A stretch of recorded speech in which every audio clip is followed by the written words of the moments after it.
അപ്പോൾ സുരേഷ് ഗോപിയും അദ്ദേഹത്തിന്റെ ഭാര്യയും മക്കളും വന്നിവിടെ വോട്ട് ചെയ്ത് കഴിഞ്ഞാൽ 75,000 വോട്ടിന്റെ ഭൂരിപക്ഷം കിട്ടും. രണ്ട് മുന്നണികളും കേരളത്തിൽ ഒരേപോലെ ഹിന്ദു വിരുദ്ധമായ നിലപാടുകളാണ് എടുക്കുന്നത്. BJP ഞങ്ങളാരും ഒരിക്കലും പ്രതീക്ഷിക്കാത്ത വർധനമാണ്, വോട്ട് വർധന ഉണ്ടായത്. അപ്രതീക്ഷിതമായിരുന്നു വിജയം എന്നൊക്കെ അവർ പറഞ്ഞു. UDF-നോ അല്ലെങ്കിൽ LDF-നോ വർഗീയതക്കെതിരായി പറയാൻ ഒരു ധാർമ്മികമായ അവകാശമില്ല. ആദ്യ കാലഘട്ടങ്ങളിൽ ജമാഅത്തെ ഇസ്ലാമി ഈ രാജ്യത്ത് വോട്ട് ചെയ്തിരുന്നില്ല. ആ സമരമൊക്കെ വന്ന സമയത്ത് ഇവിടുത്തെ UDF-ന്റെ നിലപാടെന്നായിരുന്നു. പ്രത്യക്ഷത്തിൽ ഒരു കാര്യവും ചെയ്തിട്ടില്ല. സമുദായ സംഘടനകളെ NSS ആണെങ്കിലും SNDP ആണെങ്കിലും അവരുടെ നിലപാടുകൾ കുറിച്ച് വിവാദമായിരുന്ന സാഹചര്യമാണുള്ളത്. വെള്ളാപ്പള്ളി നടേശൻ വിസിബിളി തന്നെ LDF-ന്റെ കൂടെ നിൽക്കുന്നതായിട്ടും NSS-ന്റെ പ്രസിഡന്റ് സുകുമാരൻ നായരുടെ കഴിഞ്ഞ ദിവസത്തെ ഒരു കമന്റ്, സെക്രട്ടറി സുകുമാരൻ നായരുടെ കഴിഞ്ഞ ദിവസത്തെ ഒരു കമന്റ്, അതായത് BJP-യും കോൺഗ്രസും വിശ്വാസികൾക്ക് വേണ്ടിയിട്ട് ഒന്നും ചെയ്യുന്നില്ല എന്നുള്ളൊരു കമന്റ് വന്നിരുന്നു. അതിനെ എങ്ങനെയാണ് നോക്കിക്കാണുന്നത്? ഈ രണ്ട് സമുദായ സംഘടനകൾ RSS-ന്റെ കൂടെ അല്ലെങ്കിൽ BJP-യുടെ കൂടെയോ നിന്നില്ലെങ്കിൽ BJP-യുടെ വളർച്ചയ്ക്ക് അത് പ്രശ്നമാകില്ലേ? ഈ രണ്ട് സമുദായ സംഘടനകൾ ഏതെങ്കിലും കാലത്ത് BJP-യുടെ കൂടെ നിന്നിട്ടുണ്ടോ? NSS-ന്റെ ഒരു ഭാഗം എപ്പോഴാ? പ്രത്യക്ഷത്തിൽ അല്ലെങ്കിൽ പോലും അല്ല, പ്രത്യക്ഷത്തിൽ എവിടെയാണ് ഇതുവരെ നിന്നിട്ടുള്ളത്? അല്ല, BDJS SNDP-യുടെ ഒരു പൊളിറ്റിക്കൽ പാർട്ടി ആയിട്ടെന്ന് പറയാൻ പറ്റൂലേ? SNDP-യുടെ കാര്യമാണ് ഞാൻ പറയുന്നത്, NSS-ന്റെ കാര്യമാണ് പറയുന്നത്. അല്ല, ഈ രണ്ടും BJP-ക്ക് പിന്തുണ പ്രഖ്യാപിച്ചതായിട്ട് എൻ്റെ ഓർമ്മയിലില്ല. ഇല്ല. അല്ല, സമുദായത്തിൽ പെടുന്ന ആളുകളെ കുറിച്ചിട്ട് അല്ല, അതുണ്ടല്ലോ. എന്താ ഈ സമുദായ സംഘടനയിലെ ചൊൽപ്പടിക്ക് നിൽക്കുന്നവരാണോ സമുദായങ്ങൾ? അതൊന്നുമല്ലല്ലോ. അതെത്ര പേരുണ്ടാവും? ഇവരുടെ സ്റ്റാൻഡ് നിങ്ങളുടെ അണികളിൽ എന്തെങ്കിലും മാറ്റം വരുത്തുമെന്ന് തോന്നുന്നില്ല? ഞങ്ങളുടെ അണികളിൽ ഒരു മാറ്റം വരുത്തില്ല. ഞങ്ങളുടെ അണികളൊക്കെ നല്ല ബോധ്യത്തോടു കൂടി തന്നെ നിൽക്കുന്നത്. അപ്പോൾ ഏതെങ്കിലും ഒരു സമുദായത്തിന്റെ നേതാക്കന്മാർ പറയുന്നതിനനുസരിച്ച് വോട്ട് ചെയ്യുന്നവരോ വോട്ട് ചെയ്യാതിരിക്കുന്നവരോ ഒന്നും ഞങ്ങളുടെ കൂടെ ഇല്ല. എത്ര പേരുണ്ട്, എങ്ങനെ ഉണ്ട് എന്നുള്ളതൊക്കെ പലപ്പോഴും തെളിഞ്ഞില്ലാണ്. കഴിഞ്ഞ തെരഞ്ഞെടുപ്പിന്റെ ദിവസം NSS-ന്റെ ജനറൽ സെക്രട്ടറി എന്താ പറഞ്ഞത് മാധ്യമങ്ങളോട്? ജനങ്ങൾ ഒരു ഭരണമാറ്റത്തിന് വേണ്ടിയാണ് വോട്ട് ചെയ്യുന്നത്. എന്നിട്ട് ഭരണമാറ്റം ഉണ്ടായോ? അതുപോലെ കാണുന്നുള്ളൂ ഈ അഭിപ്രായം? അല്ല, അതിലപ്പുറം എന്താ കാണുന്നത്? ഞാൻ പറയുന്നത് ഈ അമിതമായ പ്രാധാന്യങ്ങളൊന്നും കൊടുക്കേണ്ട കാര്യം ഇതിലുണ്ടെന്ന് തോന്നുന്നില്ല. സമുദായ നേതൃത്വം, സമുദായ നേതാക്കൾ എന്നൊക്കെ പറഞ്ഞാൽ അവര് നിലപാടുണ്ടാകും. ഇപ്പോ CPM എന്ത് നിലപാട് മാറ്റം എടുത്ത? ഇപ്പം ശബരിമല വിഷയത്തിൽ നിലപാട് മാറ്റം ഉണ്ടായി എന്ന് ചില ആളുകൾ പറയുന്നുണ്ട്. എന്ത് നിലപാട് മാറ്റം ഉണ്ടായിട്ടുള്ളത്? നിലപാടെന്താ? നിലപാട് ശബരിമല കാര്യത്തിൽ നിലപാട് CPM-ന്റെ ഒരു നിലപാടുണ്ടായത് യുവതീ പ്രവേശനം നടത്തണം എന്നാണ്. അതിലൂടെ നവോത്ഥാനം ഉണ്ടാക്കണം എന്നാണ്. അതിനുവേണ്ടി ആദ്യത്തെ പിണറായി സർക്കാരിന്റെ സമയത്ത് സുപ്രീം കോടതിയിൽ ശബരിമല കേസ് വന്നപ്പോൾ അവിടെ സത്യവാങ്മൂലം കൊടുത്തു. എന്താ സർക്കാർ കൊടുത്ത സത്യവാങ്മൂലം? യുവതീ പ്രവേശനം നടത്തണം, സ്ത്രീ പ്രവേശനം നടത്തണം എന്നുള്ളതാണ്. ദേവസ്വം ബോർഡ് അന്ന് CPM ഭരിക്കുന്നത്, പത്മകുമാറായിരുന്നല്ലോ. അന്ന് ദേവസ്വം ബോർഡ് CPM-ന്റെ നിർദ്ദേശപ്രകാരം, പാർട്ടി തീരുമാനപ്രകാരം അവരും കൊടുത്തത് യുവതീ പ്രവേശനം നടത്തണമെന്നാണ് ദേവസ്വം ബോർഡിന്റെ അഭിപ്രായം. അങ്ങനെ സംസ്ഥാന സർക്കാരും ദേവസ്വം ബോർഡും സുപ്രീം കോടതിയിൽ കൊടുത്ത ഈ സത്യവാങ്മൂലത്തിന്റെ മറപിടിച്ചുകൊണ്ടാണ്, അല്ലെങ്കിൽ അതിനെ തുറന്നാണ് സുപ്രീം കോടതിയുടെ വിധി യുവതീ പ്രവേശനത്തിന് അനുകൂലമായിട്ട് വിധി ഉണ്ടായത്. കാരണം സുപ്രീം കോടതി ആരോട് ചോദിക്കുക?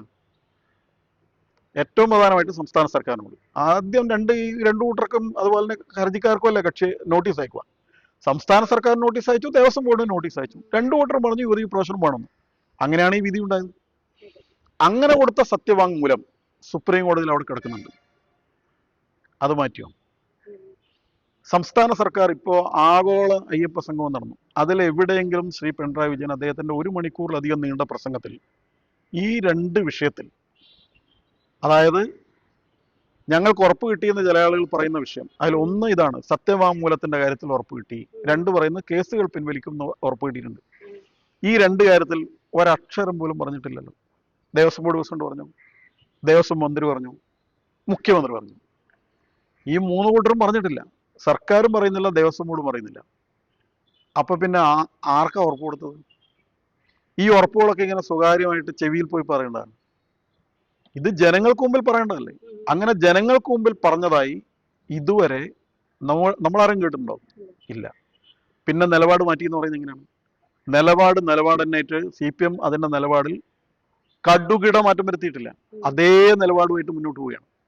പിന്നെ SNDPയുടെ നിലപാട് പറഞ്ഞാൽ SNDP നേരത്തെ അവര് നവോത്ഥാന മതിലിന്റെ കൂടെയായിരുന്നു. നവോത്ഥാന സമിതി ചെയർമാനാണ് അദ്ദേഹം. അദ്ദേഹം വിശ്വാസികളുടെ കൂടെയാണ്. അദ്ദേഹം അതിന് പിന്തുണ പ്രഖ്യാപിച്ചിട്ടുണ്ട്. പക്ഷെ അദ്ദേഹം നവോത്ഥാന മതിലും പങ്കെടുത്തിട്ടുണ്ട്. ഇടതുപക്ഷ വിശ്വാസികളുടെയാണോ? അല്ല, വിശ്വാസം എന്ന് പറഞ്ഞാൽ ശബരിമല വിശ്വാസത്തിന്റെ കൂടെ നിന്നിട്ടുണ്ട്. ഇപ്പോ SNDPയുടെ ഭാരവാഹികൾ തന്നെയാണല്ലോ ഈ തുഷാർ വെള്ളപ്പള്ളി, അതുപോലെ ശ്രീമതി പ്രീതി നടേശനുണ്ട്. അവരൊക്കെ നിരവധി പരിപാടികളൊക്കെ പങ്കെടുത്തിട്ടുണ്ട്. അപ്പൊ അവര് SNDPയുടെ ധാരാളം യൂണിയനുകളും ഒക്കെ പങ്കെടുത്തിട്ടുണ്ട്. NSSന്റെ യൂണിയനുകളും പങ്കെടുക്കാറുണ്ട്, പരിപാടികളിലൊക്കെ സഹകരിക്കാറുണ്ട്, അങ്ങനെയൊക്കെ ചെയ്യാറുണ്ട്. അപ്പൊ അതുകൊണ്ട് ആ കാലഘട്ടത്തിൽ ഗവൺമെന്റ് എടുത്ത നിലപാടിനെതിരായിരുന്നു സത്യത്തിൽ ഈ രണ്ട് സംഘടനകൾ വിശ്വാസികളുടെ കൂടെയായിരുന്നു. ഇപ്പോ ഗവൺമെന്റ് നിലപാട് മാറ്റിയോ എന്നുള്ളതാണ് ചോദ്യം. അല്ല, ആ സമയത്ത് ഗവൺമെന്റ് എടുത്ത നിലപാടിനെതിരെയായിരുന്നു. എന്തുകൊണ്ടാണ് ഈ സംഘടനകൾക്ക് ഇപ്പോൾ ഒരു മനംമാറ്റം? എന്തുകൊണ്ടാണ് ഗവൺമെന്റിനെ സപ്പോർട്ട് ചെയ്യുന്നത്? അത് അവരാണ് പറയുന്നത്. എന്തേലും ഒരു അതാണല്ലോ വിശ്വാസികൾക്കിടയിൽ ഇപ്പോൾ ഉയർന്നു വരുന്ന ചോദ്യം. എന്താണ് ഈ മനംമാറ്റത്തിന് കാരണം എന്താണ് എന്നുള്ളത് ഒരു ചോദ്യമായി ഉയർന്നു വരുന്നുണ്ട്. ഈ NSSന്റെ ഉള്ളിൽ തന്നെയുള്ള വിശ്വാസികളുണ്ടല്ലോ, അവരുടെ ഉള്ളിലൊരു അങ്കലാപ്പോ ഒരു ആശങ്കയോ ഉണ്ടോ? 2-3 പേരിന്ന് രാജിവെച്ചു എന്ന് പറഞ്ഞ് കാണുന്നുണ്ട് സംഘടനയിൽ നിന്ന്. അതിനെപ്പറ്റി ശ്രദ്ധപ്പെട്ടില്ല. അല്ല, അതിപ്പോ അതൊക്കെ ഒരു സംഘടനയുടെ ഒരു ഭാഗമായിട്ടൊന്നും പറയാൻ പറ്റില്ല. ഫ്ലെക്സ് ബോർഡൊക്കെ ആർക്കും കെട്ടാതൊന്നും പറയും.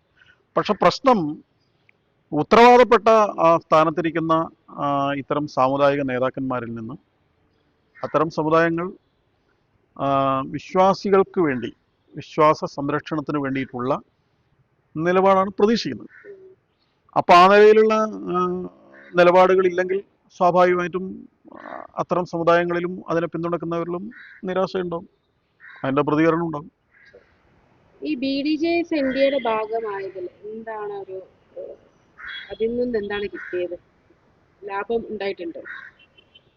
അല്ല, അതറിയില്ല. ലാഭം ഉണ്ടായിട്ടുണ്ടോ എന്താണെന്നുള്ള അറിയില്ല. എന്താന്ന് വെച്ചാൽ ഈ BDJS നമ്മൾ കൂടെ കൂട്ടുന്നത് SNDPയിൽ നിന്നുള്ള ഒരു വിഭാഗം വോട്ട് കിട്ടുമെന്നുള്ള ഒരു പ്രതീക്ഷ ഉണ്ടാവുമല്ലോ, എന്താണേലും. അതാണ്, എന്താ പ്രതീക്ഷിക്കുന്ന അറിയില്ല. അത് നിങ്ങൾ രാജീവ് ചന്ദ്രശേഖരനോട് ചോദ്യം ചോദിക്കും. ഈ 2019 അത് എല്ലാ ജില്ലകളിലും നാമജപ ഘോഷയാത്രകൾ ഉണ്ടായിരുന്നു. രാജ്യം മുഴുവൻ ഉണ്ടായിരുന്നു. അതെ അതെ. അത് BJPയുടെ അല്ലെ RSSന്റെ വളർച്ച, കേരളത്തിലെ വളർച്ച ഉണ്ടാകാനായിട്ട് അത് ഹെൽപ്പ് ചെയ്തിട്ടുണ്ടായി തോന്നുന്നുണ്ടോ? അല്ല, അതൊരു ശബരിമല കർമ്മസമിതി എന്ന പേരിലാണ് ആ ഒരു ആചാര സംരക്ഷണ പരിപാടികൾ നടന്നത്. അപ്പൊ അതിൽ എല്ലാ വിഭാഗത്തിലും പെട്ട ആളുകൾ സഹകരിക്കുകയുണ്ടായി.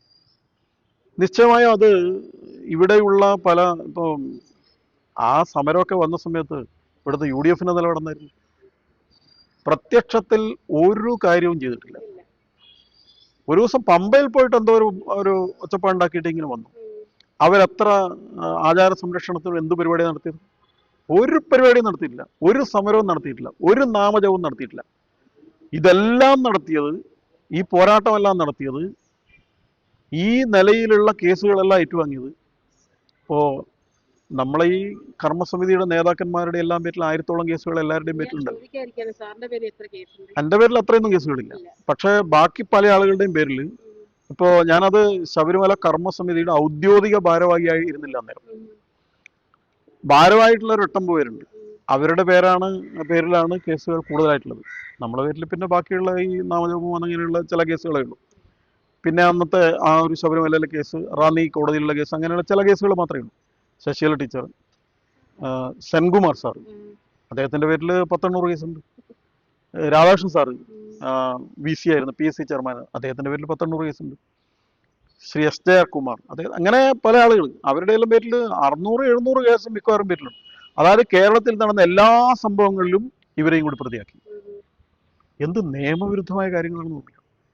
ഒരു പൊതുപ്രവർത്തനം നടത്തി എന്നുള്ളതിന്, ഒരു വിശ്വാസ സംരക്ഷണത്തിന് പ്രവർത്തിച്ചു എന്നുള്ളതിന്റെ പേരിൽ ഇത്രയും കേസുകൾ. എന്നിട്ട് എന്താ പറഞ്ഞത്? കേസുകൾ ഒറ്റ കേസും പിൻവലിച്ചില്ല, ഒരു കേസ് പോലും പിൻവലിച്ചില്ല. അന്ന് ഭക്തജനങ്ങളെ തണുപ്പിക്കാൻ വേണ്ടിയിട്ട് ഇത്തരം കാര്യങ്ങൾ പറഞ്ഞു, നിയമസഭാ തെരഞ്ഞെടുപ്പ് ജയിക്കാൻ വേണ്ടിയിട്ട്.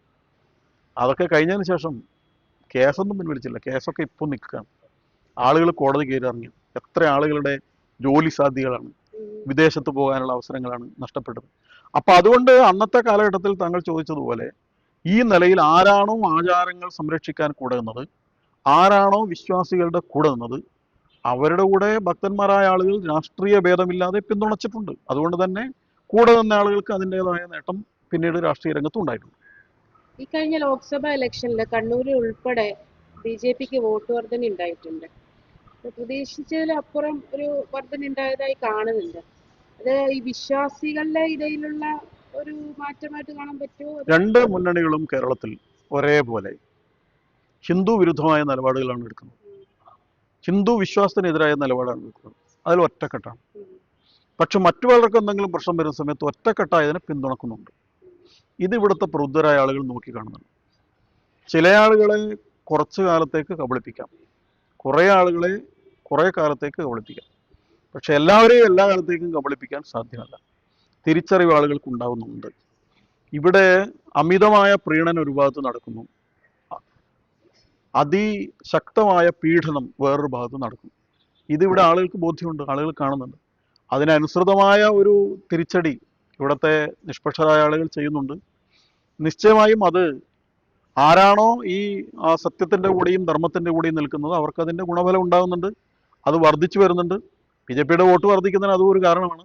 അതിപ്പം പാർട്ടി കോൺഗ്രസും അതുപോലെ തന്നെ സംസ്ഥാന സമ്മേളനമൊക്കെ അത് ചർച്ച ചെയ്യല്ലോ. ഇപ്പം CPIയുടെ സമ്മേളനം BJP ഞങ്ങളാരും ഒരിക്കലും പ്രതീക്ഷിക്കാത്ത വർധനമാണ്, വോട്ട് വർധന ഉണ്ടായത്, അപ്രതീക്ഷിതമായിരുന്നു വിജയം എന്നൊക്കെ അവർ പറഞ്ഞു. ഒരു അസംബ്ലി സീറ്റ് പോലും ഇല്ലാത്ത BJP പാർലമെന്റ് സീറ്റിൽ എങ്ങനെയാണ് ജയിക്കുന്നത്? അവിടെ 7-ൽ 6 സീറ്റിലും BJP ആണല്ലോ മുന്നിട്ട് നിൽക്കുന്നത്. CPIയുടെ ഇടതുപക്ഷ സീറ്റല്ല എല്ലാ സീറ്റും ഇടതുപക്ഷ സീറ്റാണ്. അവിടെയൊക്കെ 15,000 വോട്ടിൽ കൂടുതലാണ് ഓരോ സീറ്റിലും ഭൂരിപക്ഷം. ഇത് ആളുകൾ വന്ന് ചെയ്യുന്നത് തന്നെയാണല്ലോ, അല്ലാതെ ഇപ്പോൾ പ്രചരണം നടത്തുന്ന പോലെ കള്ളവോട്ട് ചെയ്തിട്ടാണ് ജയിക്കുന്നത് ഒന്നല്ലോ. അപ്പോൾ സുരേഷ് ഗോപിയും അദ്ദേഹത്തിൻ്റെ ഭാര്യയും മക്കളും വന്ന് ഇവിടെ വോട്ട് ചെയ്ത് കഴിഞ്ഞാൽ 75,000 വോട്ടിൻ്റെ ഭൂരിപക്ഷം കിട്ടുമോ? അത് കിട്ടില്ലല്ലോ. അപ്പം ആളുകൾക്ക് മാറ്റം ഉണ്ടാകുന്നുണ്ട്, ആളുകൾ ചിന്തിക്കുന്നുണ്ട്. അടിമകളല്ല. മസ്തിഷ്കം പാർട്ടി ഓഫീസിൽ പണയം വെച്ച ഒരു കാലം ഉണ്ടായിരുന്നു. ഇപ്പോൾ സ്വതന്ത്രമായി ചിന്തിക്കാൻ വേണ്ടി തുടങ്ങിയിട്ടുണ്ട്. അവർ ഇന്ന് പഴയ കാലത്ത് പാർട്ടി പാത്രം മാത്രമേ കാണുമായിരുന്നു, ഇപ്പോൾ എല്ലാം കാണാനുള്ള അവസരമുണ്ട്. അപ്പോൾ ഇന്നത്തെ ഈ ഇലക്ട്രോണിക് യുഗത്തിൽ, ഈ വിവരസാങ്കേതിക വിദ്യയുടെ വളർച്ചയുടെ കാലഘട്ടത്തിൽ പഴയതുപോലെ അടിമകളാക്കാൻ സാധ്യമല്ല എന്ന് ഇനിയും കൂടുതൽ ബോധ്യപ്പെടാൻ പോവുകയാണ്. കുറച്ചും കൂടി ആളുകൾ അവരുടെ ചിന്താശേഷി അനുസരിച്ച്, അവരുടെ ചിന്താ സ്വാതന്ത്ര്യം അനുസരിച്ച് ചിന്തിക്കാൻ ആരംഭിച്ചിട്ടുണ്ട്. അതിനനുസരിച്ചുള്ള മാറ്റം രാജ്യത്ത് മുഴുവൻ നേരത്തെ ഉണ്ടായിട്ടുണ്ട്. കേരളീയർ വൈകിയേ ചെയ്യാറുള്ളൂ. കേരളീയർ രാജ്യം ചിന്തിക്കുന്നതിനനുസരിച്ച് ഒരിക്കലും ഒരുപോലെ ചിന്തിച്ചിരുന്നില്ല. അടിയന്തരാവസ്ഥക്കെതിരായിട്ട് അതിശക്തമായി വോട്ട് ചെയ്ത് കോൺഗ്രസിനെ തോൽപ്പിച്ചപ്പോൾ കേരളത്തിൽ 20 പാർലമെന്റ് സീറ്റും UDFന് കൊടുത്ത, ഐക്യമുന്നണിക്ക് കൊടുത്ത പാരമ്പര്യമാണ് കേരളത്തിനുള്ളത്. അന്ന് ഇതുവരെയുള്ള ചരിത്രത്തിലെ ഏറ്റവും വലിയ സീറ്റാണ് അസംബ്ലിയിൽ കോൺഗ്രസിനുണ്ടായത്, UDFനുണ്ടായത് 111. 100 കടന്നിട്ടില്ല അതിനൊന്നും. അപ്പം അതായത് രാജ്യം ചിന്തിക്കുന്നതിനെതിരായി ചിന്തിക്കുക എന്നുള്ളൊരു പ്രവണത കേരളത്തിലുണ്ട്. അപ്പോൾ എന്നിട്ട് അവർ പറയും അത് ഉത്തരേന്ത്യയിലുള്ള ആൾക്ക് രാഷ്ട്രീയ വിദ്യാഭ്യാസമില്ല, അവർ കോണ കൊടുത്ത് നടക്കുന്നവരാണ്, അവർ അപരിഷ്കൃതന്മാരാണ്, അനാഗരികന്മാരാണ് എന്നൊക്കെ ഇങ്ങനെ ആക്ഷേപിക്കും. പക്ഷെ യഥാർത്ഥത്തിൽ ചിന്തിച്ച് വോട്ട് ചെയ്യുന്നവരവരാണ്. ഇപ്പോൾ കേരളത്തിലും അതനുസരിച്ച് ചിന്തിച്ച് വോട്ട് ചെയ്ത് ആരെയാണോ വിജയിപ്പിക്കേണ്ടത് ആ നിലയിലൊരു കാഴ്ചപ്പാടാണ്. നോക്കൂ, നമ്മൾ രാജ്യം ഒരുമിച്ച് വികസനത്തിലേക്ക് പോകുമ്പോൾ കേരളത്തിന് മാറി നിൽക്കാൻ പറ്റുമോ? നമ്മൾ മാത്രം എന്തിനാണ് മാറി നിൽക്കുന്നത്? നമ്മളും കൂടെ നിൽക്കാൻ വേണ്ടത് എന്നൊരു ചിന്ത ഇപ്പോൾ ശക്തമായി വരുന്നുണ്ട്. പിന്നെ ഏതായാലും ഒരു കാര്യം വളരെ വ്യക്തമാണല്ലോ, ഏത് നിഷ്പക്ഷ നിരീക്ഷകർക്കും പറയാലോ, 11 വർഷമായിട്ട് ഈ രാജ്യത്ത് ഭരിക്കുന്ന സർക്കാരിനെതിരായിട്ട് അതിന് മുമ്പിലത്തെ ഭരണവും നമ്മുടെ ഓർമ്മയുണ്ടല്ലോ. ഏതെങ്കിലും ഒരു അഴിമതി ആരോപണം ഉന്നയിക്കപ്പെട്ടിട്ടുണ്ടോ? ഇല്ലല്ലോ. പിന്നെ രാജ്യം വികസനത്തിലേക്കാണ് പോകുന്നതെന്ന കാര്യത്തിൽ ആർക്കും സംശയമുണ്ടോ? ഇല്ല. മൂന്നാമത്, നേരത്തെ നികുതിയൊക്കെ കൂട്ടിയിട്ട് ആളുകളെ ദ്രോഹിച്ചുകൊണ്ടിരിക്കുകയായിരുന്നു. ഇപ്പോൾ ഏറ്റവും അവസാനം വന്ന GST പരിഷ്കരണം, വില വ്യാപകമായിട്ട് കുറയുകയാണ്. ജനങ്ങൾക്ക് നല്ലതല്ലേ? അപ്പോൾ വികസനം ഉണ്ടാകുന്നുണ്ട്, രാജ്യം സമ്പദ് ശക്തിയാവുന്നുണ്ട്, ജനങ്ങളുടെ മേലെ അമിതഭാരം അടിച്ചേൽപ്പിക്കുന്നില്ല. രാജ്യസുരക്ഷയുടെ കാര്യത്തിൽ ഉറച്ച നിലപാടുണ്ട്. ജനങ്ങൾ ആഗ്രഹിക്കുന്ന നിലയിൽ മാറ്റമുണ്ട്. ആ മാറ്റത്തിനനുസൃതമായി ജനങ്ങൾക്ക് മാറ്റം ഉണ്ടാകുന്നുണ്ട്. അപ്പം അത് തുടരുന്നുണ്ടെങ്കിൽ BJPക്ക് അത് ഗുണകരമായിട്ട് വരും. ആ നിലയിലുള്ള മുന്നേറ്റം കേരളത്തിലും ഉണ്ടാകുന്നുണ്ട്. സുരേഷ് ഗോപി MPയുടെ കാര്യം പറഞ്ഞല്ലോ, MPയുടെ പ്രകടനങ്ങളെ എങ്ങനെ വിലയിരുത്തുന്നു? ഈ കേരളത്തിലിപ്പോൾ ഏറ്റവും നന്നായി മണ്ഡലം നോക്കി മണ്ഡലത്തിൽ വികസനം കൊണ്ടുവരുന്ന MPമാരുടെ കാര്യത്തിൽ സുരേഷ് ഗോപി മുമ്പന്തിലാണെന്ന് എല്ലാവർക്കും അറിയാം. ഇപ്പം അവിടെ നടക്കുന്ന റെയിൽവേ വികസനം, അവിടെ ഏത് മേഖലയിലും അദ്ദേഹം കൊണ്ടുവരുന്ന വികസനം, മത്സരിച്ച് തന്നെ വികസനം കൊണ്ടുവരികയാണ്. അപ്പം അവിടെ എന്താ അദ്ദേഹത്തിൻ്റെ പ്രശ്നമൊന്നുമില്ല. ഇപ്പം അദ്ദേഹം ഓരോ ജനങ്ങളുടെ ഇടയിൽ പോയിട്ട് ഇങ്ങനെ കലുങ്ക് സംവാദം എന്ന് പറഞ്ഞിട്ട് പോയിട്ട് അങ്ങ് ഇരിക്കുകയാണ്. അദ്ദേഹത്തെ പോലുള്ള ഒരാൾ, ഇത്രയും താരമൂല്യമുള്ള ഒരാൾ ജനങ്ങൾക്കിടയിൽ പോയിരുന്ന് ജനങ്ങളെ മുഴുവൻ വിളിച്ചു കൂട്ടിയിട്ട് അവർ പറയുന്നത് കേൾക്കുന്നു, അവരോട് കാര്യങ്ങൾ പറയുന്നു, നിവേദനങ്ങൾ സ്വീകരിക്കുന്നു, കാര്യങ്ങൾ ചെയ്യുന്നു. അത് മറ്റ് എം പിമാർക്ക് പോലും ചെയ്യാത്ത ഒരു കാര്യം, ചെയ്യാൻ പറ്റാത്ത കാര്യമാണ് അദ്ദേഹം ഇപ്പം ചെയ്തുകൊണ്ടിരിക്കുന്നത്. പിന്നെ അദ്ദേഹം കേന്ദ്രമന്ത്രിയാണ്. കേന്ദ്രമന്ത്രി എന്നുള്ള അദ്ദേഹത്തിന്റെ വകുപ്പിന്റെ കാര്യത്തിൽ വളരെ മികച്ച പ്രവർത്തനം കാഴ്ചവെക്കുന്നുണ്ട്. അദ്ദേഹത്തിന്റെ ചില പ്രസ്താവനകൾ ഭയങ്കര വിവാദമാകുന്നുണ്ട്. ബിഹേവിയറുകള്, ആക്ഷനുകള്. അദ്ദേഹം സിനിമയിൽ അഭിനയിക്കുന്ന പോലാണ് യഥാർത്ഥ ജീവിതത്തിൽ സംസാരിക്കുന്നത് എന്ന രീതിയിലുള്ള വിവാദമാകുന്നുണ്ട് എന്ന് പറയുന്നതിൽ നല്ല വിവാദമാക്കുന്നുണ്ട് എന്നുള്ളത്. അത് വിവാദമാക്കുന്നവർക്ക് ചില അജണ്ടകളുണ്ട്. സുരേഷ് ഗോപി ജയിച്ചു എന്നുള്ളത് ഇന്നും വിശ്വസിക്കാത്ത ആളുകളുണ്ട്, ഉൾക്കൊള്ളാൻ പറ്റാത്ത ആളുകളുണ്ട്, അത് ഓർമ്മിക്കും ബോധക്കേട് വരുന്ന ആളുകൾ. അവർക്ക് എങ്ങനെയെങ്കിലും സുരേഷ് ഗോപിയുടെ ഇമേജിനെ ഇല്ലാതാക്കണം എന്ന് ആഗ്രഹിക്കുമല്ലോ. അത് എല്ലാ തരത്തിലും ഉണ്ടല്ലോ. രാഷ്ട്രീയക്കാരിലുണ്ട്, എഴുത്തുകാരിലുണ്ട്, മാധ്യമപ്രവർത്തകരിലും നിശ്ചയമായിട്ടുണ്ട്. അപ്പം അതുകൊണ്ട് അത്തരം ആളുകളുടെ പിന്നെ ചോദ്യങ്ങളുണ്ട്, മുനവച്ച ചോദ്യങ്ങളുണ്ടാവും. അത്തരം ചോദ്യങ്ങളുണ്ട്. സുരേഷ് ഗോപി ഒരു പച്ച മനുഷ്യനാണ്. അപ്പോൾ അദ്ദേഹം അഭിനയം കൂടുതൽ അറിയില്ല. അതുകൊണ്ട് അദ്ദേഹം അത് നേരെ പോവാന്നല്ലാതെ അദ്ദേഹത്തിന് വേറെ ഒരു ഒരു കുറുക്കുവഴികൾ അറിയില്ല. അപ്പോൾ അദ്ദേഹം ചില മറുപടികൾ പറയുമ്പോൾ സത്യസന്ധമായിട്ടാണ് മറുപടി പറയുന്നത്. അത് ചില ആളുകൾക്ക് അത് ധാർഷ്ട്യമായിട്ട് തോന്നും, അല്ലെങ്കിൽ അത് തെറ്റായിട്ട് തോന്നും, അല്ലെങ്കിൽ അത് പിന്നെ എന്താ ഒരു പാകതക്കുറവായിട്ട് തോന്നും. അതൊക്കെ അത് നോക്കിക്കാണുന്നവരുടെ കാഴ്ചപ്പാടനുസരിച്ചാണ്. എന്തായാലും അദ്ദേഹം ഒരു MP എന്നുള്ള ആൾക്ക്, മന്ത്രി എന്നുള്ള ആൾക്ക് ഈ സംസ്ഥാനത്തെ ഏറ്റവും മികച്ച പ്രവർത്തനം നടത്തിക്കൊണ്ടിരിക്കുന്നു എന്നുള്ളതാണ്. തൃശ്ശൂരിലൊക്കെ ഇടയ്ക്ക് പോകുന്ന ആളുകളാണ് നമ്മളെപ്പോലത്തെ ആളുകൾ. ജനങ്ങളുടെ അഭിപ്രായമാണ് പറയുന്നത്. പിന്നെ ജനാഭിപ്രായം എന്താണെന്ന് അറിയാത്തവരാണല്ലോ ബാക്കിയുള്ളവർ. അതുകൊണ്ടാണ് സുരേഷ് ഗോപി ജയിക്കും എന്നുള്ളത് മനസ്സിലാക്കാൻ പറ്റാതിരുന്നത്. ഈ ഇലക്ഷൻ വരികയാണ്. ഈ ന്യൂനപക്ഷങ്ങളെ കൂടെ നിർത്തുക, പ്രത്യേകിച്ച് ക്രിസ്ത്യൻ കമ്മ്യൂണിറ്റികളെ കൂടെ നിർത്തുക എന്നുള്ളത് BJPയുടെ ഒരു ആവശ്യമാണ്.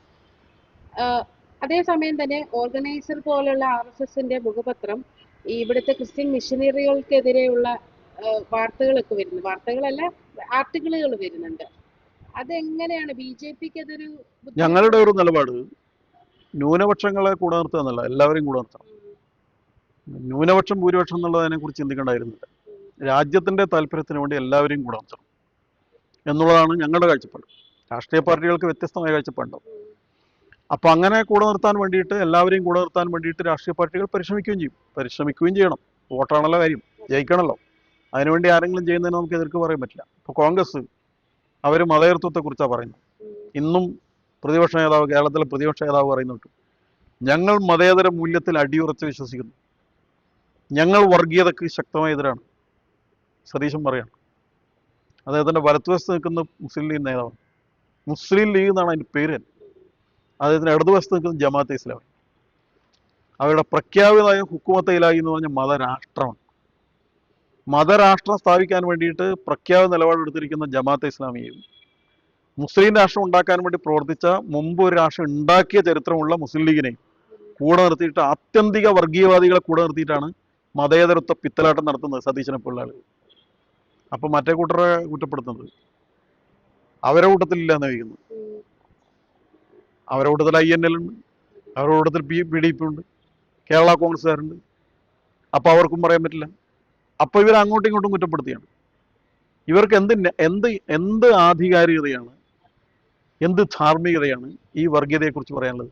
ആദ്യം ഇവർക്ക് പറയുന്നതിൽ അല്പമെങ്കിലും ആത്മാർത്ഥത ഉണ്ടെങ്കിൽ എന്ത് ചെയ്യണം? ഈ വർഗീയ ശക്തികളെ മാറ്റി നിർത്തിയിട്ട് മതേതര പാർട്ടികളാണെങ്കിൽ മതേതര പാർട്ടികൾ ഒരുമിച്ച് നിൽക്കണം, എല്ലാം ഒറ്റക്ക് നിൽക്കണം. പിന്നെ CPM കോൺഗ്രസ് ഒരുമിച്ച് നിൽക്കട്ടെ. മുസ്ലിം ലീഗിനെയും INLനെയും കേരള കോൺഗ്രസിനെയും മറ്റു വർഗീയ പാർട്ടികളൊക്കെ, ജമാഅത്തെ ഇസ്ലാമിയെയും PDPയെയും എല്ലാം ഒഴിവാക്കട്ടെ. അവർ BJPയെ വർഗീയ പാർട്ടിയാന്ന് പറഞ്ഞ് മാറ്റി നിർത്തുന്നുണ്ട്. അതുപോലെ ഇവരെല്ലാം ഒഴിവാക്കിയിട്ട് അവർ നിൽക്കട്ടെ. അങ്ങനെ ഒരു എന്തെങ്കിലും ഒരു നിലപാടുണ്ടെന്ന് പറയും. ഇത് ഏറ്റവും വലിയ മുരത്ത രാഷ്ട്ര വിഭജനക്കാരെയും ഇവിടുത്തെ അട്ടിമറിക്കാരെയും ഇവിടുത്തെ ആളുകളെല്ലാം ഒരുമിച്ച് കൂട്ടുക. എന്നിട്ട് രണ്ട് കാലിലും മന്തുണ്ടായിട്ട് ബാക്കിയുള്ള ആളെ മന്ത് ഒരു കാലിൽ നീര് വന്ന് കണ്ടിട്ട് അത് മന്താണെന്ന് പറയാം. എന്തൊരു ന്യായമാണ്? ഈ അധാർമികതയാണ് ഇവിടെ നടക്കുന്നത്. UDFനോ അല്ലെങ്കിൽ LDFനോ വർഗീയതക്കെതിരായി പറയാൻ ഒരു ധാർമ്മികമായ അവകാശമില്ല. അവർ തരാതരം പോലെ, ഇപ്പൊ മുസ്ലിം ലീഗ് CPI കുറ്റം പറഞ്ഞു, അവർ പറ നടന്നിട്ട് കിട്ടാത്തതുകൊണ്ടല്ലേ. ഒന്നും കൂടിയാൽ മുസ്ലിം ലീഗിനെ അവർ കൂട്ടും. ഇപ്പൊ ഇപ്പുറത്ത് തന്നെയാണ് കൂടുതൽ ലാഭം എന്നുള്ളതുകൊണ്ട് അവരിപ്പം നിൽക്കുന്നത്. കുറെ കാലം അപ്പുറത്തുണ്ടായിരുന്നു. അത് ലാഭം എവിടെയാണ് നിൽക്കുന്നത് അവർ കിട്ടും. അപ്പുറം ഒരു കഷ്ണം ഇപ്പം ഉണ്ടല്ലോ, അവർക്ക് മന്ത്രിസ്ഥാനം കൊടുത്തിട്ടുണ്ടല്ലോ, ഇപ്പോഴും അവർ തുടരുന്നുണ്ടല്ലോ. അതെ. അപ്പൊ അതുകൊണ്ട് ഇതൊക്കെ ആളുകളെ പറ്റിക്കാൻ വേണ്ടിയുള്ള ഏർപ്പാടാണ്. വർഗീയതക്കെതിരായ നിലപാട് എന്നൊക്കെ മതേതരത്വം ഒരു മതേതരത്വം മണ്ണം കിട്ടിയില്ല. ഇത് വർഗീയത പ്രീണിപ്പിക്കൽ മാത്രമാണ്. അപ്പൊ അതുകൊണ്ട് തന്നെ സ്വാഭാവികമായിട്ടും ഈ ഒരു കാഴ്ചപ്പാടും നിലപാടും ഇവർ തിരുത്തിയേ പറ്റും. അങ്ങനെ തിരുത്തുകയാണ് വേണ്ടത്. നമ്മളിപ്പോ തെരഞ്ഞെടുപ്പ് വരികയാണ്. ആ തെരഞ്ഞെടുപ്പ് വരുന്ന സമയത്ത് ഇവർക്ക് പ്രത്യയശാസ്ത്രപരമായ എന്തെങ്കിലും വിശുദ്ധി ഉണ്ടെങ്കിൽ, നിലപാടിൽ എന്തെങ്കിലും സത്യസന്ധത ഉണ്ടെങ്കിൽ, അവർ മതേതരത്വത്തിൽ ഉറച്ചു നിൽക്കുന്നവരാണെങ്കിൽ മതേതരമല്ലാത്ത കക്ഷികളെ ഒഴിവാക്കാൻ ഈ മുന്നണികൾ തയ്യാറാകണം. എന്നിട്ട് നിങ്ങൾ വർഗീയതക്കെതിരായിട്ട് സംസാരിക്കണം എന്നുള്ളതാണ് അതിനെക്കുറിച്ച് പറയാനുള്ളത്. ഈ സമീപകാലത്ത് ജമാഅത്തെ ഇസ്ലാമിയുടെ വളർച്ച അതിനെങ്ങനെയാണ് നോക്കിക്കാണുന്നത്? ജമാഅത്തെ ഇസ്ലാമിക്ക് അത് വലിയ വളർച്ചയൊന്നുമില്ല. ഈ മുസ്ലിം സാമുദായിക വിഭാഗങ്ങളുടെ അവരുടെ അന്തർധാര, അതിനെക്കുറിച്ച് നമ്മൾ ആദ്യം മനസ്സിലാക്കേണ്ടതുണ്ട്. മുസ്ലിം സമുദായത്തിൽ കേരളത്തിൽ 95% സുന്നികളാണ്. ഒരു 2-3% ജമാഅത്തുകാരുള്ളത്. ഒരു 2% ബാക്കിയുള്ളവരുണ്ടാവും. അതായത് മുജാഹിദ് എന്ന് പറയുന്ന ഒരു വിഭാഗം, അഹമ്മദിയ എന്ന് പറഞ്ഞ വേറൊരു വിഭാഗം. ഇങ്ങനെ ഒരു 4-5 വിഭാഗങ്ങളിലായിട്ടാണ് കേരളത്തിലെ മുസ്ലിം സമൂഹം ഉള്ളത്. 95% സുന്നികളാണ്. സുന്നികളാരും ജമാഅത്തെ ഇസ്ലാമിൽ ചേരില്ല. ജമാഅത്തെ ഇസ്ലാമി എന്ന് പറഞ്ഞാൽ അതിനെതിരായിട്ടുള്ള ഒരു ആശയമാണ്. സുന്നി ആശയങ്ങളെയും സുന്നി വിഭാഗത്തെയും അതിശക്തമായി എതിർക്കുന്ന ആളുകളാണ് ജമാഅത്തെ ഇസ്ലാമിക്കാർ. ജമാഅത്തുകാരെ പുത്തനാശയക്കാർ എന്നാണ് സുന്നികൾ വിളിക്കുക. അവർ തമ്മിൽ ആശയപരമായൊരു യോജിപ്പില്ല. പക്ഷെ ജമാഅത്തെ ഇസ്ലാമിക്ക് അവർക്കുള്ളതിനേക്കാളും വലിയ ശക്തി പ്രകടിപ്പിക്കാൻ വേണ്ടിയിട്ടുള്ള ചില ടെക്നിക്കുകളാണ്. അതിലൊന്ന് അവർക്ക് ഒരു ദൃശ്യമാധ്യമമാണ്, മീഡിയ ആണ്, അവരുടെ ചാനലാണ്, മാധ്യമം, പത്രമുണ്ട്. ഈ രണ്ടെണ്ണം അത് അവരുടെ ഒരു വിസിബിലിറ്റി എന്ന് പറയുന്നത് കേരളീയ പൊതു രംഗത്ത്, സാമൂഹ്യ രംഗത്ത്, രാഷ്ട്രീയ രംഗത്ത് അവരുടെ ദൃശ്യപരത ഇതിലൂടെ കൂടുതൽ വ്യക്തമാവുകയാണ്. 2, അവർക്കൊരു പ്രത്യയശാസ്ത്രമായ ഉറച്ച നിലപാടില്ല. അതുകൊണ്ട് അവർക്ക് തരാതരം പോലെ ആരെയും വേണമെങ്കിലും പിന്തുണക്കാം. ആദ്യ കാലഘട്ടങ്ങളിൽ ജമാഅത്തെ ഇസ്ലാമി ഈ രാജ്യത്ത് വോട്ട് ചെയ്തിരുന്നില്ല. അറിയാമല്ലോ, അവർ വോട്ട് ചെയ്തിരുന്നില്ല. കാരണം അവർ പറയുന്നത് ഇത് ജനാധിപത്യം എന്ന് പറഞ്ഞാൽ ശിർക്കാണ്. അവര് അതിനെതിരായിരുന്നു. ജനാധിപത്യം, മതേതരത്വം, ദേശീയത, ഈ 3 കാര്യങ്ങളോടും സന്ധി ചെയ്യുന്ന ഒരാൾക്ക് ഇസ്ലാം ആകാൻ സാധ്യമല്ല എന്ന് ഹുക്കുമത്തെ ഇലാഹി എന്ന് പറയുന്ന മതരാഷ്ട്രവാദം പ്രഖ്യാപിച്ച അൽ ആല മൗദൂദി എന്ന് പറയുന്ന ജമാഅത്തെ ഇസ്ലാമി സ്ഥാപകൻ എഴുതിയ പുസ്തകം, ജമാഅത്തെ ഇസ്ലാമി ദേശീയത, ജനാധിപത്യം, മതേതരത്വം എന്ന പുസ്തകത്തിൽ ഇപ്പോഴും അച്ചടിച്ചത് കിട്ടും. IPH ഇസ്ലാമിക പബ്ലിക്കേഷൻ ഹൗസ് എന്ന് പറഞ്ഞാൽ പ്രസിദ്ധീകരിച്ച പുസ്തകം ഇപ്പോഴും ഉണ്ട്.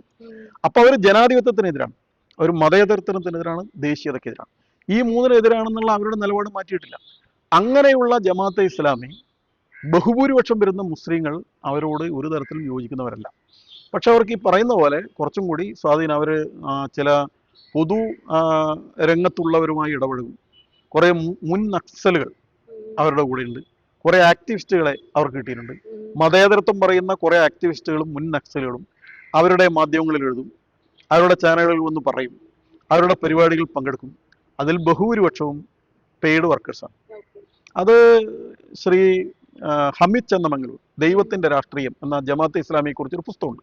ആ പുസ്തകത്തിൽ നിശ്ചിതമായി വളരെ സത്യസന്ധമായി ജമാഅത്തെ ഇസ്ലാമിയുടെ കേരളത്തെക്കുറിച്ച്, അവരുടെ പ്രവർത്തനത്തെ, ആക്ടിവിറ്റികളെ കുറിച്ചൊക്കെ വളരെ വിശദമായി അതിൽ എഴുതിയിട്ടുണ്ട്. അപ്പോൾ അതിൽ ഇതൊക്കെ പറയുന്നുണ്ട്. അവർ മനുഷ്യാവകാശ സംഘടനകളുണ്ടാവും, അതിന്റെ തലപ്പത്താരായിരിക്കണം, ഏതെങ്കിലും ഒരു റിട്ടയർഡ് ഹിന്ദു ജഡ്ജി ആയിരിക്കും. അവർ പത്രത്തിന്റെ പത്രാധിപരായിരിക്കും, ഏതെങ്കിലും ഒരു ഹിന്ദു മുഖമായിരിക്കും. അവരുടെ ചാനലിൽ പ്രവർത്തിക്കുന്നവരായിരിക്കും, ഹിന്ദുക്കളായ ചില ആളുകളുണ്ടാവും. പക്ഷെ അവരുടെ അജണ്ട എന്താണ്? അക്കാര്യത്തിലൊരു വിട്ടുവീഴ്ചയില്ല, മതരാഷ്ട്രം തന്നെയാണ്. അപ്പോൾ ഈ മതരാഷ്ട്രം സ്ഥാപിക്കാൻ വേണ്ടിയിട്ടുള്ള പ്രവർത്തനത്തിന് വേണ്ടിയിട്ടാണ് ഇവർ മുന്നിട്ടിറങ്ങുന്നത് എന്നുള്ളതുകൊണ്ട് ജമാഅത്തെ ഇസ്ലാമി മുസ്ലിം സമൂഹത്തിൽ പോലും അവർ വളരെ ഒറ്റപ്പെട്ട ദുർബലമായ അവസ്ഥയാണ്. പക്ഷെ അവരെന്തോ ഭയങ്കര സംഭവമാണെന്ന് ബാക്കി രാഷ്ട്രീയക്കാരൊക്കെ കരുതുന്നു എന്നേ ഉള്ളൂ. ജമാഅത്തെ ഇസ്ലാമി അത്ര വലിയ സ്വാധീനമൊന്നും ആളുകളുടെ എണ്ണത്തിന്റെ കാര്യത്തിൽ ഉണ്ടാക്കുന്നില്ല. പക്ഷെ അവർ ഉള്ള സ്വാധീനത്തെക്കാളും പ്രഭാവം കേരള രാഷ്ട്രീയത്തിൽ ചെലുത്തുന്നുണ്ട്. ഇപ്പോൾ ശബരിമല സംരക്ഷണ സംഗമം എല്ലാം കഴിഞ്ഞു, സെമിനാറുകളെല്ലാം കഴിഞ്ഞു. ഇനി വത്സം തില്ലങ്കേരിയുടെ അടുത്ത പ്ലാൻ എന്താണ്? എന്റെ വ്യക്തിപരമായ പ്ലാനല്ല, ഞങ്ങള് പോരാട്ടം തുടരുകയാണ്. ഇപ്പൊ അതില് ഇനിയിപ്പോ ഞങ്ങള് പിന്തുണ കൊടുത്തുകൊണ്ട് ഒരു വലിയ പരിപാടി നടക്കാൻ പോകുന്നുണ്ട്. ഉം, അത് ഒരു ധർമാചാര്യന്മാരുടെ ഒരു കേരള യാത്രയാണ്. കേരളത്തിലെ എല്ലാ സന്യാസിമാരും, ഉം, എല്ലാ മഠങ്ങളും, ഉം, എല്ലാ ആധ്യാത്മിക പ്രസ്ഥാനങ്ങളും ഒരുമിച്ച് ചേർന്നുകൊണ്ട് സന്യാസിമാർ നേരിട്ട് ആസൂത്രണം ചെയ്ത് നടപ്പാക്കുന്ന ഒരു സന്യാസി യാത്ര ഉം, കാസർഗോഡ് നിന്ന് ആരംഭിച്ച് തിരുവനന്തപുരത്ത് വരെ വരുന്നുണ്ട്. ഉം, അപ്പോൾ ആ ധർമ്മ സംരക്ഷണ യാത്രയാണ്. ഉം, കേരളത്തിൻ്റെ തനിമയെ നിലനിർത്തുക എന്ന മുദ്രാവാക്യമാണ് സന്യാസിമാർ ഉന്നയിക്കുന്നത്. കേരളത്തനിമ, കേരളത്തനിമയിലേക്ക് തിരിച്ചു പോവുക എന്നുള്ളതാണ്. കേരളത്തിൻ്റെ പൈതൃകം, കേരളത്തിൻ്റെ സംസ്കാരം, ഉം, കേരളത്തിൻ്റെ ആഹാര രീതികൾ, ഉം, കേരളത്തിൻ്റെ ആചാര രീതികൾ, അതൊക്കെ ഇന്ന് കൈമോശം വരികയാണ്. അപ്പം അതൊക്കെ തിരിച്ചു കൊണ്ടുവരണം, കേരള തനിമ നിലനിർത്തണം എന്നുള്ള ഒരു കാഴ്ചപ്പാടോടുകൂടി ധർമ്മ സംരക്ഷണം എന്ന ഉദ്ദേശത്തോടുകൂടി സന്യാസിമാരുടെ ഒരു യാത്ര വരികയാണ്. ഒക്ടോബർ 7 കാസർഗോഡ് നിന്ന് ആരംഭിക്കും. ഉം. ആരായിരിക്കും ലീഡ് ചെയ്യുന്നത്? ചിദാനന്ദ സ്വാമിയാണ്. അങ്ങനെയൊക്കെ. ഓ, എല്ലാ ആചാര്യന്മാരും അതിൽ പങ്കെടുക്കുന്നുണ്ട്. അപ്പോൾ അത് ഒക്ടോബർ 20 തിരുവനന്തപുരത്ത് അത് സമാപിക്കുന്നത്. ഓക്കെ. 21 ഓടുകൂടി അത് തിരുവനന്തപുരം 21 സമാപനമായി. 20 സമാപിക്കുമെങ്കിൽ അന്ന് പരിപാടിയില്ല. അന്ന് ദീപാവലിയാണ്. ദീപാവലി ബാക്കി എല്ലാ ദിവസവും പരിപാടിയുണ്ട്. 20 ദീപാവലി ആയതുകൊണ്ട് അന്നും പരിപാടിയില്ല. 21 തിരുവനന്തപുരത്ത് ഒരു വലിയ പരിപാടിയോടുകൂടി സമാപിക്കും. ഒരു ജില്ലയിൽ ഉം, പ്രധാനമായും സന്യാസിമാരുടെ ഒരു പത്രസമ്മേളനം രാവിലെ, ഉച്ചക്ക് സാമുദായിക സംഘടനാ നേതാക്കന്മാരുടെയും ഉം, ആധ്യാത്മിക പ്രവർത്തകന്മാരുടെയും ഒക്കെ ഒരു സംഗമം, ഉം, വൈകുന്നേരം ജില്ല കേന്ദ്രീകരിച്ച് ഒരു വലിയ പൊതുസമ്മേളനം. ഉം, അതാണ് എല്ലാ ജില്ലയിലും പരിപാടി. 8 കണ്ണൂർ നടക്കുന്നത്. അങ്ങനെ എല്ലാ ജില്ലകളിലും ആ പരിപാടിയുണ്ട്. ഒരു 400-500ഓളം സന്യാസിമാർ ഉം, ആ പരിപാടിയിൽ നേരിട്ട് പങ്കെടുക്കുന്നുണ്ട്. സന്യാസിമാരുടെ നേതൃത്വം തന്നെ അതിനു വേണ്ടിയിട്ടുള്ള ഒരുക്കങ്ങൾ 2-3 മാസമായിട്ട് നടന്നു വരുന്നുണ്ട്. കേരളത്തിൽ വലിയ ഒരു പരിവർത്തനം ഉണ്ടാക്കാൻ പോകുന്ന, ആത്മീയമായ ആ, ഒരു വലിയ മാറ്റത്തിന് തുടക്കമിടുന്ന ഒരു വലിയ പരിപാടിയായിരിക്കും അത്. സന്യാസിമാർ ആശ്രമങ്ങളിൽ മാത്രം ഒതുങ്ങി കഴിയേണ്ടവരല്ല, നേരെ മറിച്ച് സാമൂഹ്യ പരിവർത്തനത്തിൽ തങ്ങൾക്കും പങ്കുണ്ട് എന്ന് തിരിച്ചറിഞ്ഞുകൊണ്ട് ആധ്യാത്മിക ആചാര്യന്മാർ സമൂഹത്തിൽ നേരിട്ടിറങ്ങി അവർ ഈ സാമൂഹ്യ മാറ്റത്തിന് വേണ്ടി ജനങ്ങളെ ബോധവൽക്കരിക്കാൻ വേണ്ടി നടത്തുന്ന പ്രവർത്തനമാണിത്. അപ്പോൾ എല്ലാ വിഭാഗത്തിനിടയിലും ഉം, അവർ പോകുന്നുണ്ട്. എല്ലാ വിഭാഗത്തിനിടയിലും അവരുടെ സമ്പർക്കമുണ്ട്. ആ പരിപാടി ഒരു മാസം നീണ്ടു നിൽക്കുന്ന, ഏകദേശം ഒരു മാസത്തോളം നീണ്ടു നിൽക്കുന്ന ആ പരിപാടി കേരളത്തിൽ വലിയ ഒരു ഒരു യുഗപ്പിറവ് തന്നെ കുറിക്കുന്ന ഒരു വലിയ പരിപാടിയായി മാറാൻ പോവുകയാണ്. ഇനിയിപ്പോൾ അതിനെ പിന്തുണക്കുക കാൽനടയാത്രയായിരിക്കും. എല്ലാവരും വാഹനത്തിലാണ്. ആ, അതെ, ഒരു ദിവസം ഒരു ജില്ലയിലാണ്. ഒരു ജില്ലയിൽ. ഒരു ഗംഭീരമായൊരു പരിപാടിയായിട്ട് വരാൻ പോവാണ്.